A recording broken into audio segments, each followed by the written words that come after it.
Bam, bam, bam, bam. What's up? What's up? What's happening? Welcome back to another episode of the 49 Show. The 49 Show. The 49 Show with your boy, K.O.D.S. Now, today, I'm here. I'm up early with you guys because I want to give you one more preview on today's game with the San Francisco 49ers and the Seattle Seahawks, or tonight's game. And I want to just kind of give you my prediction on what will happen in tonight's game, or what needs to happen in order for our 49ers to come away with a victory. Now, some key things, okay? First, we have the San Francisco 49ers tonight. All the chips are on the line. Of course, everybody knows that we need to win this game if we want the number one seed. We want to win this game because we would like to get a bye week, home field advantage, and get some more players some rest. Okay, so this game is key, but it's also key for Seattle because they still have a slim shot to get number one seed and home field advantage. But not only that, they get the chance to win the NFC West and possibly be a second or third seed instead of a fifth seed. It could go either way depending on how New Orleans, Green Bay, and of course the Niners and the Seahawks fare tonight, how that game ends. But nobody will know anything until, after tonight, after this game ends. So I want to quickly get into this on what needs to happen in order for the 49ers to win. Now, we know Marshawn Lynch is back. I'm told that he's going to get, well, I'm not told, but the sources out there says that Marshawn Lynch is going to have 10 to 15 carries. I think they're going to limit him somewhere around 10, 12 carries. I don't think he'll go over 15. They're going to go with Travis Homer. He's the guy that they're going to lean on first, to get the game started and see how he does. He didn't fare too well last week, but he wasn't a starter. He came in against the Cardinals last week after the injury started occurring for the Seahawks running backs. As we know, they got Turbin as well. I think we're going to get a heavy dose of Homer early on in the game, and they're going to lean on Marshawn Lynch for key plays. So what that tells us is Robert Saleh on the defense for the 49ers has to know that they're going to go all in on the first two downs. First down and second down, they're trying to get a buck of that 10 yards because they want to be able to hand it off to Lynch and call on him when it's third and short. Now, I don't think Marshawn Lynch is in football shape just yet. I think he's in shape, but I don't think he's in football shape like he or the Seahawks think that he may be. But they have no other choice. They were desperate. They had to make a move. Understood. But they are going to be looking for third and shorts, and whether he's in shape or not, he's in enough football shape to get a yard or two if that's all he's asked to do, when the time comes. So I think he's definitely still good enough and strong enough and physical enough to push somebody back, push the line back, and get that yard or two that they'll need on third downs. So we have to be prepared for the third and shorts. We don't want to be put in third and short situations unless our offense has the ball. What we need to do is try to eliminate big plays and keep everything in front of us, but at the same time, get aggressive with these receivers and throw the timing off for Russell. He doesn't want to stand in the pocket at all times. He wants to be able to move around. And we need to make sure that it's third and long. We have a very, very, very good chance of winning this football game if we can keep Seattle in third downs, because that keeps Lynch on the sideline, because it's going to be pretty much a throwing play. If it's still close toward the end of the game, we know Russell Wilson likes to keep it. The zone reads and all those things, he loves to keep the football. He is really not looking to pass. He makes it seem that way when he drops back, but he's really never looking to pass in key moments in the clutch part of the football game as it's coming down to the end. He wants to tuck it and run and get as close as he can to get his team in field goal range before he even thinks of doing anything else. We've been watching him for 8 seasons now. We should know this by now. 49ers defense, Robert Saleh, defensive coordinator, stay plugged in and know that he's going to keep it toward the end of the football game. As great as he is, as good as he is, when it comes down to the clutch, he started using his legs. Other than that, he's not thinking about running up until those key moments. He's looking to throw it. Now, he doesn't force turnovers. The Seahawks don't turn the ball over a lot. In order for that to happen, we have to get pressure. So I'm going to start off and talk about what I think needs to happen. Well, what has to happen in order for us to win. Okay. First off, offensively, we need to block Javion Clowney. Point blank. We have to block him. The last time we played him, it didn't go well at all. Okay. He took advantage of Staley. He took advantage of McGlinchey. Wherever he wanted to line up at, he had his way, and he pretty much took those guys' lunch money. Now, the positive to that is it was their first games back coming from injuries, Staley and McGlinchey. But do I want them to play one-on-one? No, I really don't. I would like for them to chip Clowney at all times. I would like for him to be double teamed pretty much at all times, unless you just know a play is not going his way or you're running the ball another way or whatever. And that still tips the defense off, though, knowing that if they're not doubling him, they're going this way maybe. So Bobby Wagner and all those guys will be watching all of that. Remember what I told you last video about Bobby Wagner being so arrogant after the win, week 10 when they beat us, letting it be known they knew the signals. He started to know what was going on and what we were going to do. We have to just switch that up, and not give him the advantage. Good morning to you, man. Good morning, St. Cal. Are y'all ready for the night? Hey, man, I'm ready. I've been so geeked all week for this game. It doesn't make any sense, man. I've been talking to a lot of fans, and, all I've been hearing is, in a respectful way, because they know I'm a Niner, all I've been hearing is we'll see. And in my opinion, we'll see means I don't think y'all are going to get the job done. But, hey, everybody's entitled to their own opinion. But tonight, we have to make a statement. I know a lot of people have been coming to me saying, hey, man, and something very interesting was said last night, and it makes a lot of sense. Somebody was telling me that they don't think we should try to win this game. We should just rest. We should just rest some players and everything because the 5th seed isn't so bad. And I'm like, well, why do you say that? And he says, because we can beat Dallas or Philly on the road. And you won't have to play Seattle in that second matchup, more than likely. We would have to play Seattle probably the very first game, our very first game in the divisional round, if we win tonight. Because Seattle would go to Philly or Dallas and probably beat them, more than likely. And then they have to come to us because we think the 6th seed Vikings are going to be eliminated against the 3rd seed Saints, if that's the way the standings stand after tonight. So our first matchup will be Seattle. Now, this is all about if you're worried about Seattle or not. I don't think the 49ers are sitting back, though, doing some Greg Popovich, San Antonio Spurs type stuff. Like we don't want to play them in the first round. We're going to try to be the 7th seed or the 6th seed so we can play this team. And it's not the best of a 7-game series. It's a 1 game. And I'm comfortable with playing Seattle again. But the point that he was trying to make to me was that if we're the 5th round, we will win on the road in in Philly or in Dallas. And then the divisional game, we would probably, at a 5th seed, I would say the Saints are going to beat the Vikings. The Saints would be going to Green Bay if Green Bay is the 2nd seed. And the 1st seed, well, who would the 1st seed be? No, the 1st seed would be Green Bay then. So New Orleans would actually probably go to Seattle because Seattle would probably be the 2nd seed. And I'm not sure if New Orleans would be the 3rd or the 2nd seed. But either way, Seattle and New Orleans would probably play each other and beat up on each other. And we would probably end up going to Green Bay if they're number 1.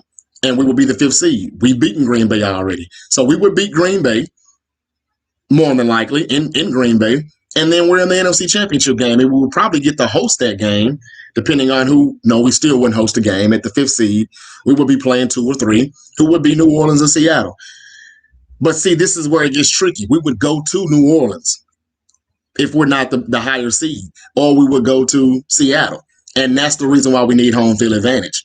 So I'm not trying to, play more playoff games or do these scenarios that he brought to my attention last night, just to duck Seattle. I still think we would end up meeting them again or go to New Orleans in the Superdome, and I don't want to do that. The good thing is we've beaten them. So if we get the number 1 seed, if we see them in the NFC Championship, we're going to see them in the Bay Area. They're going to have to come to the West Coast. But that's just a scenario I thought I would throw out there that somebody brought to my attention last night. And there are some 49er fans that I know that wouldn't mind going to Dallas next week just to whoop up on them and take over the city and all of that stuff. But I would just like to get that extra rest. I would like to get D Ford another week off. I would like to give Quan Alexander another week off and be ready for the divisional round if he's coming back. Okay, but anyway, back to what I was saying. My first key is blocking Javion Clowney. I think that we need to have Dwelly out there chipping. We need to have Kittle out there chipping. Whatever it takes, we need to be out there and we need to be blocking Clowney. There's no way in the world he can have the game that he had the last time because that was painful to watch. It really was. I mean, it made my eyes bleed. Those guys cannot allow him to be in that backfield like that. And that's the reason why you saw Garoppolo looking a little shook like he did, because it was just ridiculous on how he knew he didn't have time to step back and find anyone open, not to mention those guys were dropping balls. I would like to say that I would like to think that Debo and Kendrick Bourne have been playing much better since that terrible, terrible night that they had week 10 against Seattle the first time around. There were drops everywhere, but Kittle and Sanders are back. These are leaders. These are, especially Sanders, a veteran. So I think we'll be fine. Now, the second key to us winning this game, I think, is we need to get back to what we do. Offensively, we need to get back to the basics. I'm still on offense right now. We have always said that Shanahan is a 22 personnel guy. We always go 22 personnel. Well, those things started to go away when we saw teams stack the box and pretty much say, you're going to throw the football against us. We're going to see if Garoppolo can do it with his arm, with his mind. We're not going to allow you to rush the ball because we were number one in running the football up until that week 10 game. And then we saw the Cardinals do it again the very next week.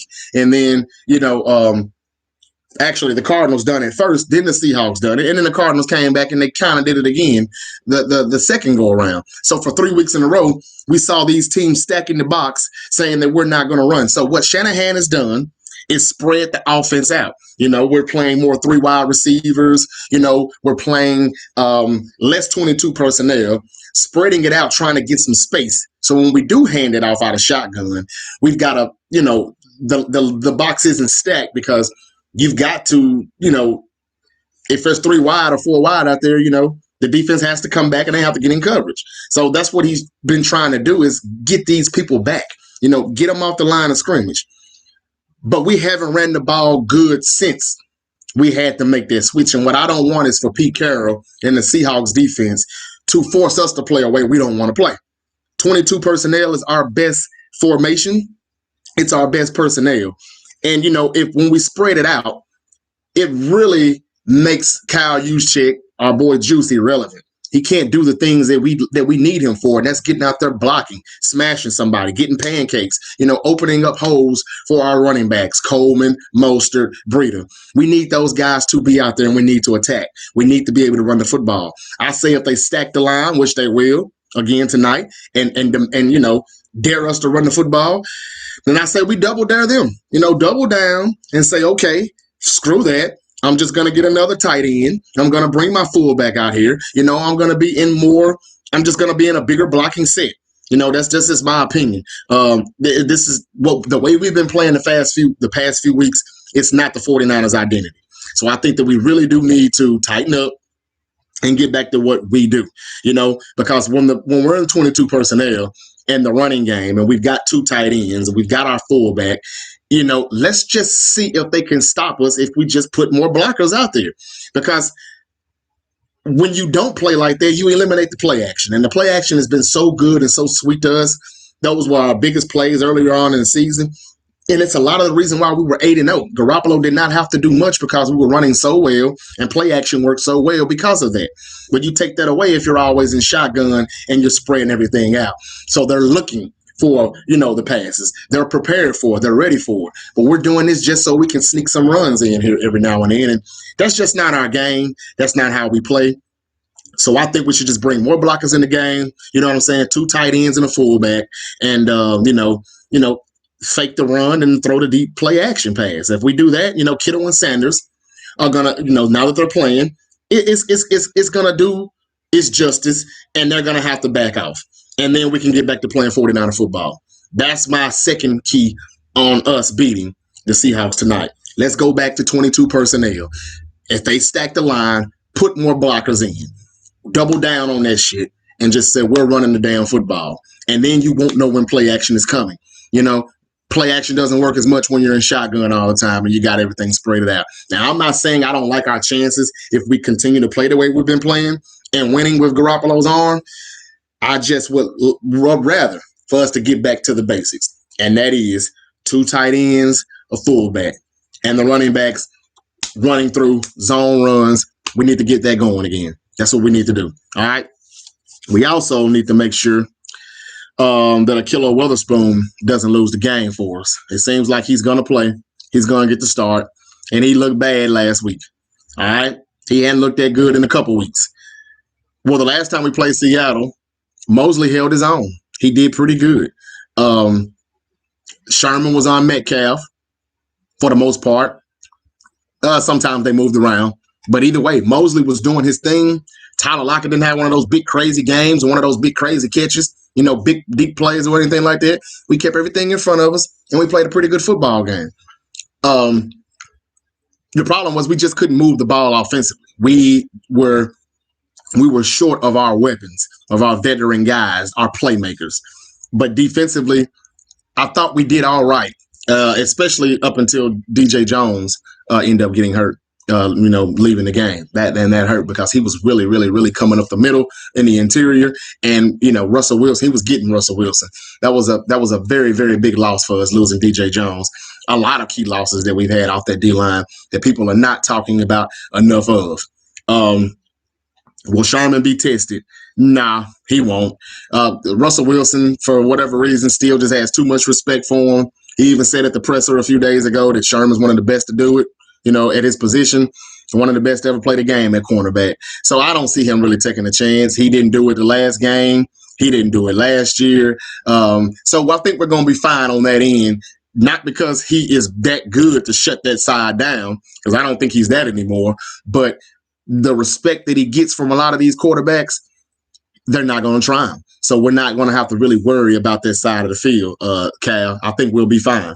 I really do. I'm just worried about the side that Spoon will be on because, like I said, he got tortured last week. He got torched, and we know good and well there's no way we're going to be to keep him out there for 4 quarters if he stinks it up like he did last week against the Rams. The play action boots and all that crap that happened yesterday, expect Russell Wilson to do that.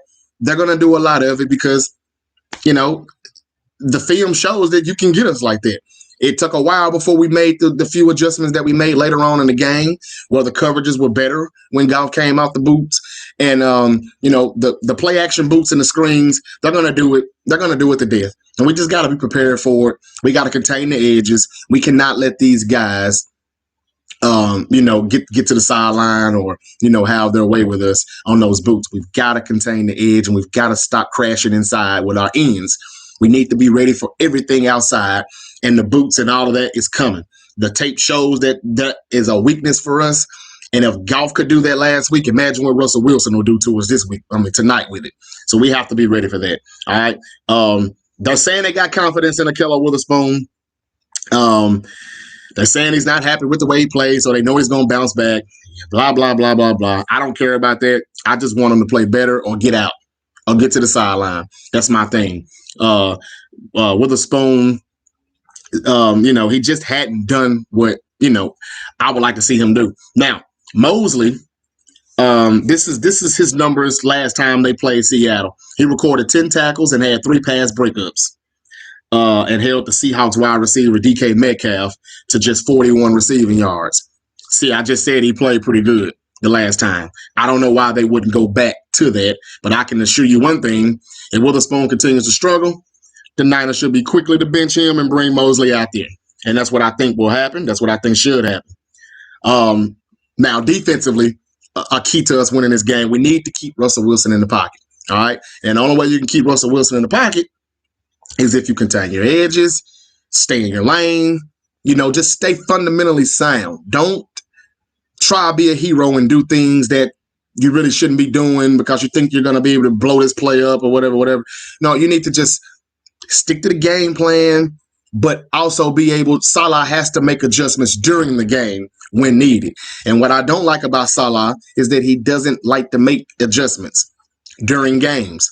Maybe he'll come back with something different after halftime, but if something's not going the way we expect it, Expect that to continue to happen for the whole first half before he even thinks about making an adjustment when they get in the locker room. He's not going to change anything in the middle of the first quarter or the beginning of the second quarter. And that's what I don't like. You make adjustments accordingly, and you need to do that immediately. Or the shit can get out of hand real quick, because this is Russell Wilson that we're playing.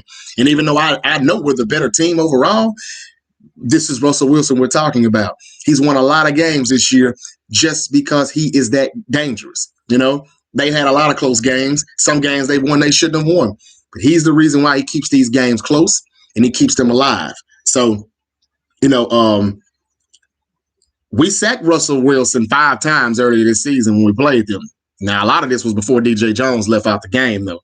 But what we need to do, we know that he'll break the pocket a couple of times. They just have to make sure that they just have to make sure that when he breaks the pocket, they find a man and they stick with him.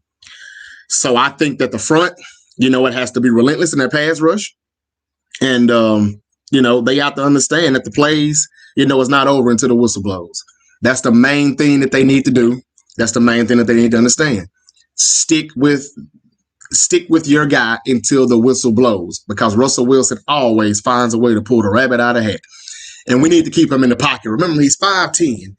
The dude doesn't want to be in the pocket all day. He can move around, and that's how he sees things. He has a good vision on the field, but he doesn't really have that vision until he moves out of the pocket. Something that I wish our quarterback did a little bit more, even though I know he's not the most athletic, but he needs to do that. All right. Another key. Let's see here. Nick Bosa. Let's cut back on some of his snaps.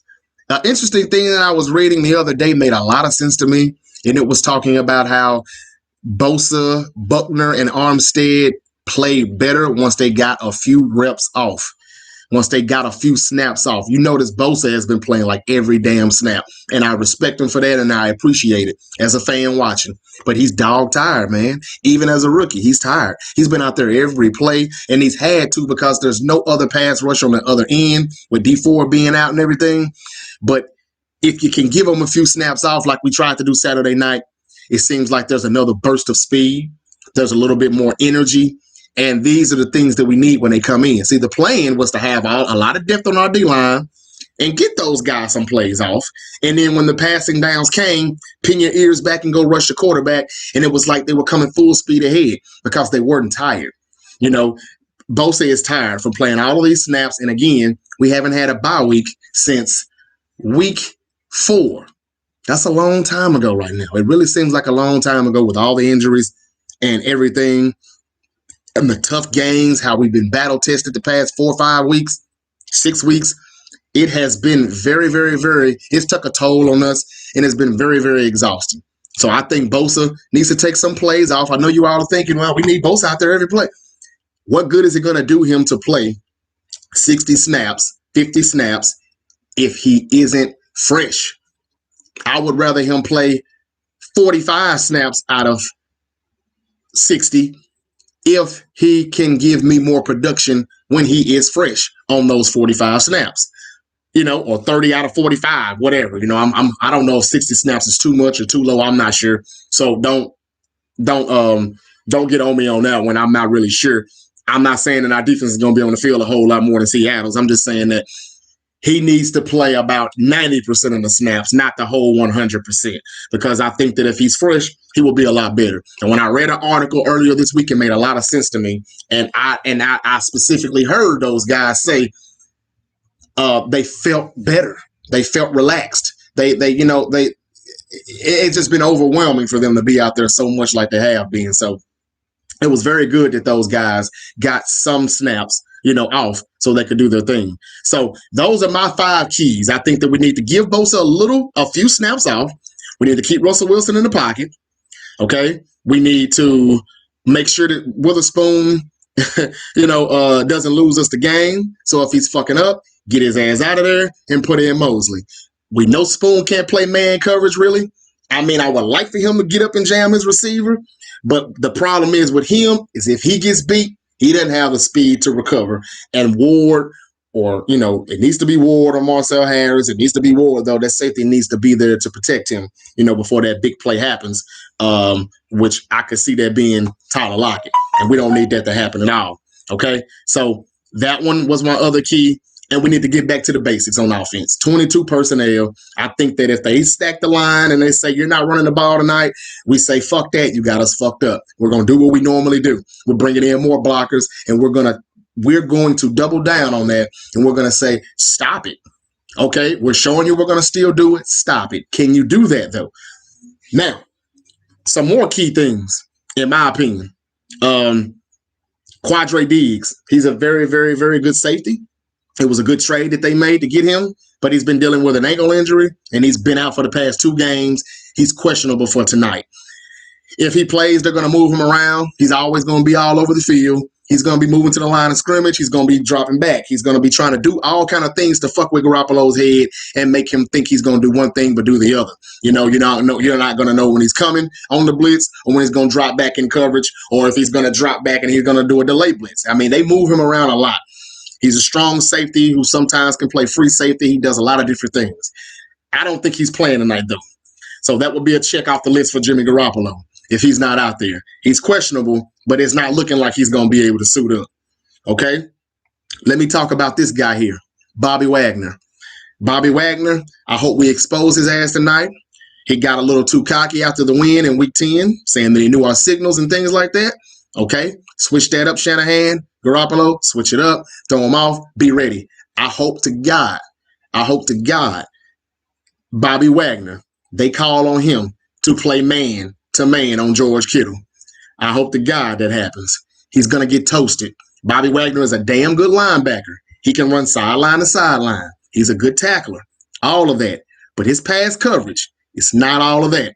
Go back and look at the film. He's not that good in pass coverage. If they put him man-to-man on Kittle, he's going to get torched all night long. They won't be doing that long because I'm sure Pete Carroll will say, all right, enough of that. That shit ain't working. He will make in-game adjustments, unlike our defensive coordinator, Robert Saleh. But I'm telling you, for some reason, I got the funniest feeling that they will try to line him up against Kittle, and it's not going to work.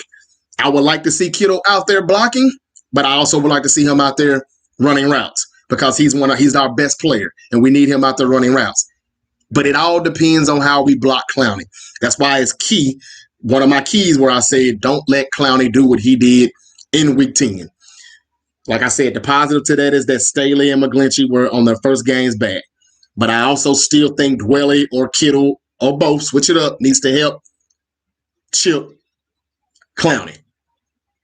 I would like for it to be Dwelly more than Kittle, because I want Kittle to be out there running routes and getting open and giving us first downs on third down. We want to see him do this for a majority of the night. We want to see him do it all night long. Let's be real. In order for him to do that, he can't be blocking. But if Dwelly can't hold up, Kittle's going to have to be over there blocking. And if so, that's fine. I like our chances if Kittle is helping Staley or McGlinchey chip Clowney. That's fine. We still got Sanders. We didn't have him last time. We got Debo. We've got Bourne. These guys just have to make plays. And I trust Sanders to do that. But I would like to see Kittle doing more route running than blocking. But it all depends on how we block up Clowney. I say we double down, though. We stay in 22 personnel. We load the box. If they load the box, we load ours in blockers and, in the formations. And we say, hey, look, man, I don't care. We got to get on the damn goal line. They still won't see a play action coming, because we can still do it out of the goal line. And we can throw it to Dwelly, or we can throw it to Kittle, or we can throw it to an offensive lineman if we make them eligible. There's things that we can do. We don't have to play to the way they want us to play. We don't have to do that, because in that loud environment, in that stadium, bad things can happen. Now, I know we played in New Orleans at the Superdome, so that doesn't really scare me. We'll use the silent count. But I think we double down on going back to 22 personnel. Let's get back to the basics. And I think Shanahan will probably do that, knowing that he's got his key guys back. Ben Garland, our backup center. This is key because we don't have Richburg. Weston Richburg is out. He's on IR. We already know it. Torn patella, done for the season. We don't even know when he'll come back next season because this injury happened so late. If there's anything that the Seahawks will have an advantage on, it will be in the interior on their D-line because of Ben Garland, being suspect, at center. The chemistry is going to have to be good. when he turns his head or he moves his leg, whatever it is when Garoppolo raises his leg up, whatever it is, the signal is to snap the ball for that silent count. He has to be on point with that. And he hadn't been out there with Garoppolo enough, but I hope they practice all of this with loud noise and everything so they're ready to go. But these are my keys on how we can win this football game. I do think we win this game. Shanahan is much smarter than I am when it comes to football and X's and O's. So what I'm saying, he's probably 10 steps ahead of me, and got a whole lot of more in the bag that he's going to pull out. And that's fine. I trust him. That's the reason why I think that this is our year, because I think that Shanahan will put together the game plan. The game planning has been a little bit suspect the past few weeks, I'm not going to lie. But I think that he still has bailed Robert Saleh out, these past few weeks. He's been bailing him out. And, if we have to do it again tonight, we'll have to do it. But I believe that if we block Clowney well, we'll be fine. And I believe that Kittle can have big plays on Wagner if he is playing him man-to-man, or if they decide to put a safety up on him. It's going to create matchups for somebody else. Shaquem Griffin, he's been on the injured list as well, but I think he's going to be good to go. I think he's questionable, but I think he's going to play. But he's got a bad ankle or hamstring, if I'm not mistaken. So watch out for that. We need to take advantage of it. Line somebody up over there and run go routes for most of the night or something. Just see how his ankle is doing. Let's test it. We've got to take advantage of these mismatches, and that's what Shanahan usually does. But I just don't want Shanahan to be forced to play the game that they want us to play. So I've pretty much covered all of that.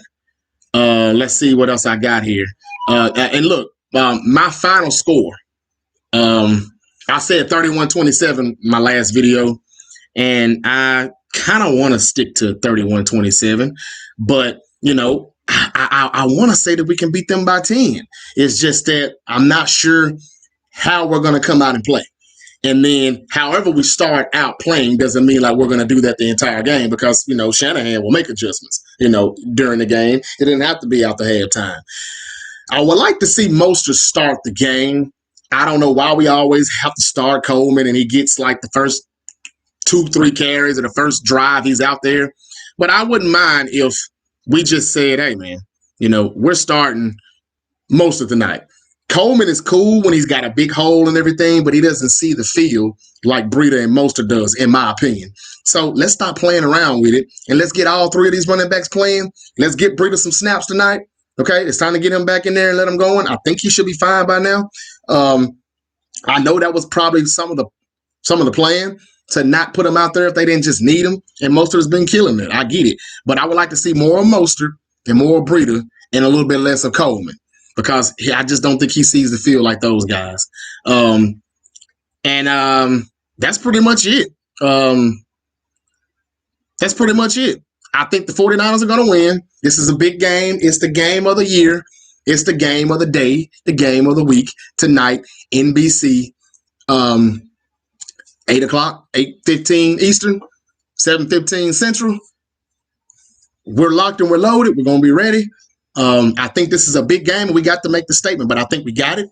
I think it's going to be a win for us. Like I said, I don't see Lynch getting over 10, 15 carries, and it'll only be when they really need them, like third and short. We need to keep them out of third and short, just as simple as that. Our defense is not the 2012 49ers, but we're also not fully healthy. Even when we are fully healthy, I'm still not sure if we're that team. But a lot of that, look, it's hard to say, but they're not letting us do what we did the first 8 weeks of the season. D Ford and Bosa, Ford not even been out there right now, but we can't pass rush like we would like to. They're screening us to death, and now they're bootlegging us to death. And we have to be ready for Russell Wilson in doing that. And, we have to keep our man covered for the whole time, because there's going to be times where we're out there for 5, 6, 7 seconds like, man, when is this play going to end? Something has to have been happened by now. Oh, no, wait a minute. He's still running around with the football, and now I lost my man, and now there's a big play over my head. Now we have to hang on to these guys, stick to their receiver at all times the whole game. I know. Oh yeah, more interesting news. Tart is not playing.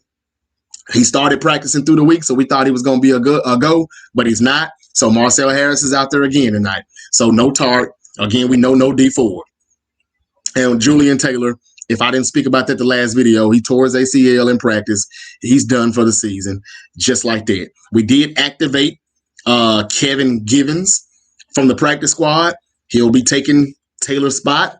We also signed that guy, Zettler, or whatever his name is, from the Detroit Lions and the Cleveland Browns or Cincinnati Bengals, where he come from. He did play under Chris Kasurik, though, when he was with the Detroit Lions. He has a high motor. This is his 4th season. He has a high motor, but sometimes he kind of does some of the things that we've all been doing anyway this season, and that's over pursuing, not containing the edge, crashing in a lot. But he does have a high motor. He's a relentless pass rusher, not one of the best, but he can get to the quarterback, and they won't be doubling him. So if he can win some one-on-ones when he's out there, if he plays, then that'll be a good look. But we just got to try to rotate this depth as much as we can and just have these offensive linemen like, okay, what are they doing now? Who is this? How does he play? It's hard to figure out and pick up on everybody in one game when D linemen are rotating in and out all the time. And I think we have to get back to that, a little bit more rotating. The offensive line for the Seahawks is weak as hell. Dwayne Brown, the left tackle, is out. Okay? Not to mention their 3 running backs is out. So we really need to bully them up front. The game is to be won in the trenches. And this is where we can win it at because they are weaker than us. Our D-line is stronger than our offensive line.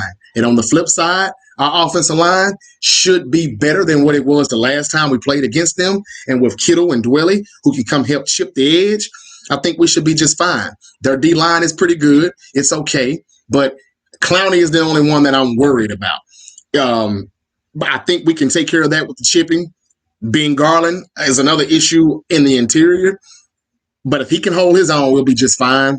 I just think that we should run the ball and we won't have to worry about Clowney or Ben Garland not holding up his protection in pass plays, with whoever it may be, or, false starts and things like that. If we run the ball, then I think that eliminates a lot of those questions.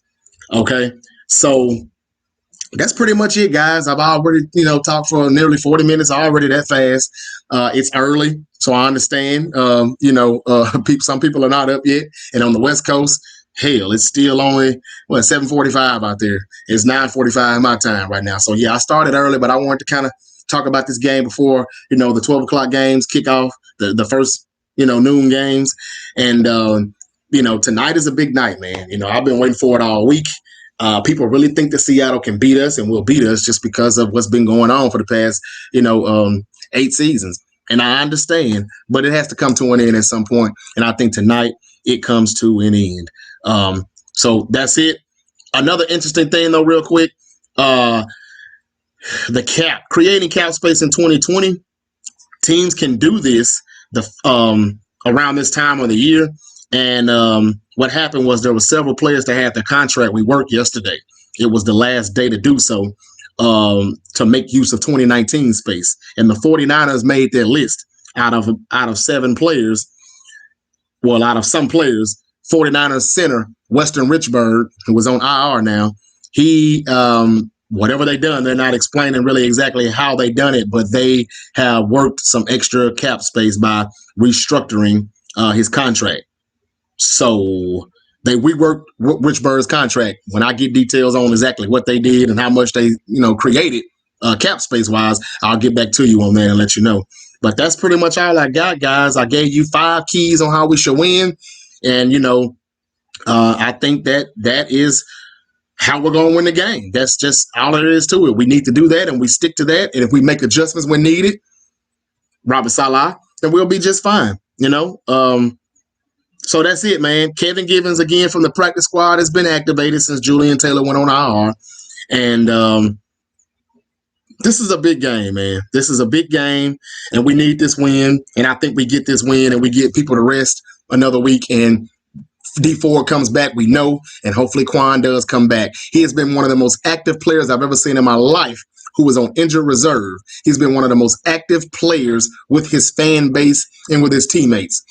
And it almost tells me that he knows he's going to play. He's not done for this season. He's coming back, But whether he does or whether he doesn't, he's been one hell of a teammate. Got to give kudos to him for that. But that's been it, man. You watched another episode of the 4-9 Show with your boy K.O.D.S. I will try to come back with you tonight after this game to let you know what happened, how it happened, and hopefully it's with a win. I think it is. I'm going to stick with 31-37, 49ers. All right, 31-37. You've been watching another episode of the 49 Show with K.O.D.S. Let's get this win tonight, baby. 13-3, home field advantage. We got it.